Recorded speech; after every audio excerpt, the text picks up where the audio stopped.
దాదాపు 50 ఏళ్లుగా పరిశోధనలకు అంతు చిక్కని రహస్యాన్ని ఛేదించారు శాస్త్రవేత్తలు. పాలపుంత మధ్యలో ఉన్న భారీ బ్లాక్ హోల్ నుంచి ఉష్ణ పవనాలు వెలువడుతున్నట్టుగా తొలిసారి గుర్తించారు.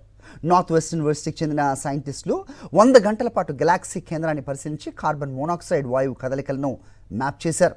బ్లాక్ హోల్ నుంచి వెలువడే రేడియో తరంగాలను వేరు చేసి అత్యంత స్పష్టమైన చిత్రాన్ని రూపొందించారు. ఈ చిత్రంలో బ్లాక్ హోల్ చుట్టూ ఉన్న శీతల వాయువులో కోన్ ఆకారంలో ఖాళీ ప్రదేశం ఉన్నట్టు కనుగొన్నారు.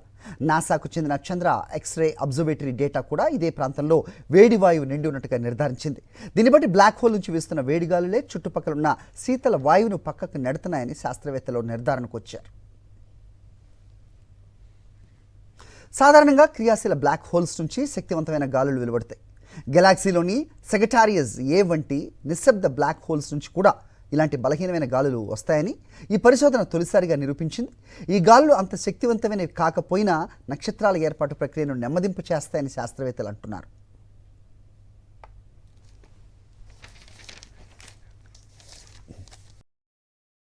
మరిన్ని అప్డేట్స్ కోసం ఛానల్ను సబ్స్క్రైబ్ చేయండి. నోటిఫికేషన్స్ కోసం బెల్ ఐకాన్ పై క్లిక్ చేయండి.